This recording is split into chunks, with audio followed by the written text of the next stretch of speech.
Semua perkataan bermula dengan huruf A. A. Sesuatu yang kekal selamanya tanpa perubahan atau musnah. Akal. Everything that's macam benda yang stay lah, doesn't change. Nak clue ke? Boleh? A, B.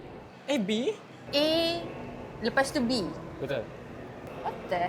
Oh my god, we are stupid. Right? We are so We stupid. are so stupid. Skip. Sikit. Sikit lah. Oh. Keadaan yang tenang, selamat dan bebas daripada sebarang gangguan, bahaya atau huru-hara. Dia kadang-kadang nama lelaki. Nama lelaki? Perkataan ni boleh guna untuk nama lelaki juga. Aman. Betul. 1-0. Wah. Smart no? Laporan makluman atau rungutan tentang sesuatu perkara. I lost this one. Okey, contoh kalau kita pergi kedai makan, kita tak puas hati dengan dia punya servis. Kita buat apa? Amaran. Report. Dia A kan? ya. Dia start dengan A. Aduan. Betul, 2-0. Pergerakan udara dari satu tempat ke tempat yang lain. Angin. Okay, betul.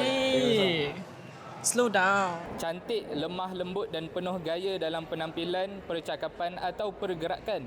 Anggun. Betul. 4-0. Zuriat atau keturunan seseorang.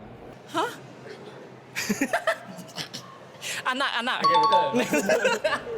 Okey, 4-1 Okay. Di tengah-tengah atau di kalangan sesuatu kumpulan. Di tengah-tengah atau Di kalangan sesuatu kumpulan. antara. Betul. Wah. Wah. Malaysia bro. Gua Melayu.